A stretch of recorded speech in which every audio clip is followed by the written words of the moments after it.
नमस्कार दोस्तों, मैं राजेश दुधानी एडवोकेट आज आपके साथ डिस्कस करने जा रहा हूं डोमेस्टिक वायलेंस के बारे में, यानी घरेलू हिंसा। दोस्तों आजकल ये बहुत ही कॉमन हो चुका है घरेलू हिंसा के केसेस। क्यों कि आजकल घरों में काफी ज्यादा देखने को मिलता है कि सास में, बहू में या बेटी में किसी भी तरह के डिफरेंसेस होना एक आम बात हो गई है। दोस्तों 2005 में जब ये एक्ट लाया गया था उस समय ये डोमेस्टिक वायलेंस सिर्फ और सिर्फ पुरुषों के अगेंस्ट में ही लाने की एक प्रावधान किया गया था, यानी कोई भी महिला किसी पुरुष के खिलाफ जो है डोमेस्टिक वायलेंस का केस दर्ज करा सकती थी। लेकिन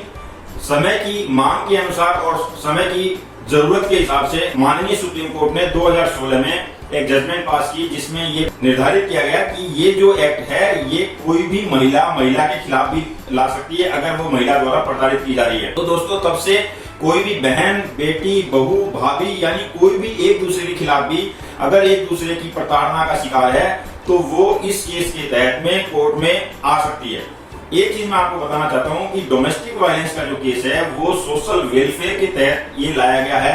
ना कि क्रिमिनल एक्ट के कारण। दोस्तों ये क्रिमिनल प्रोसीडिंग जरूर है, एमएम की कोर्ट में चलती है, लेकिन दोस्तों इसमें जो है मेन इसका उद्देश्य है प्रोटेक्शन, यानी किसी भी महिला जो प्रताड़ित हो रही है उसको सुरक्षा प्रदान करना, ना कि जो प्रताड़ित कर रहा है उसको सजा देना। इसमें सुरक्षा का ही मेन प्रावधान रखा गया है। सुरक्षा के प्रावधान के तहत अगर कोई महिला को दूसरा व्यक्ति प्रताड़ित कर रहा है तो उसको उसमें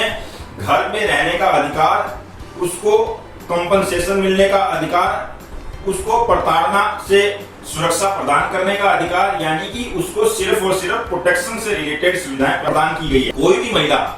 जो दूसरी महिला द्वारा या पुरुष द्वारा प्रताड़ित की जाती है तो वो कोर्ट में आकर 2-3 चीजें अपनी उस पिटीशन में रख सकती हैं। सबसे पहले उसको रहने की इजाजत, यानी वो जिस स्थान पर रह रही है उस स्थान पर उसको रहने के लिए इजाजत मिल जाए। दूसरी, उसको प्रताड़ना के एवज में कॉम्पनसेशन मिले। और तीसरी, अगर वो मेंटेनेंस की हकदार है तो फिर कोर्ट उसको मेंटेनेंस दिलवाने का काम करती है। इसमें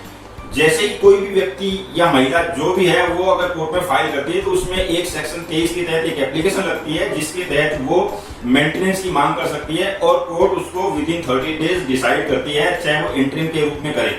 और एक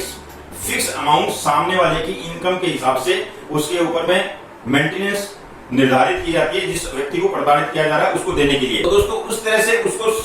इंटरिम एक मेंटेनेंस मिल जाती है। उसके बाद में दोनों तरफ की एफिडेविट फाइल होने के बाद में इनकम एंड एक्सपेंडिचर की फिर कोर्ट उसको परमानेंट के रूप में निर्धारित कर देती है और उसमें वो उन दोनों की इनकम को देखते हुए या उसको कम भी कर सकती है और ज्यादा भी कर सकती है। तो इस तरह से उसको घर में रहने का अधिकार और उसको खर्चे का अधिकार तथा कंपनसेशन का अधिकार, ये तीनों चीज प्रोवाइड कराने के लिए डोमेस्टिक वायलेंस का जो केस है वो फाइल किया जाता है। इसमें एक महत्वपूर्ण बात यह है कि अगर कोई महिला किसी पुरुष के साथ लिव इन में रह रही है, यानी शादी नहीं की है लेकिन लिव इन में रह रही है, वो महिला भी डोमेस्टिक वायलेंस का केस जिस व्यक्ति के साथ रह रही है उसके खिलाफ कर सकती है और उसको राइट टू रिसाइड और मेंटेनेंस का उससे हर्जाना ले सकती है। इसमें एक महत्वपूर्ण बात मैं आपको बताना चाहूंगा कि यहाँ पर जो शेयर्ड हाउस है उसका मतलब ये होता है कि जिस घर में वो मैट्रिमोनियल यानी शादी के बाद में सबसे पहले उस घर में आती है,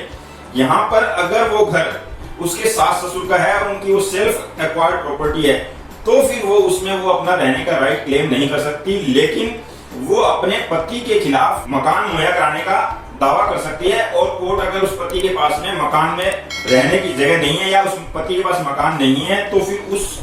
महिला को जो पुरुष है वो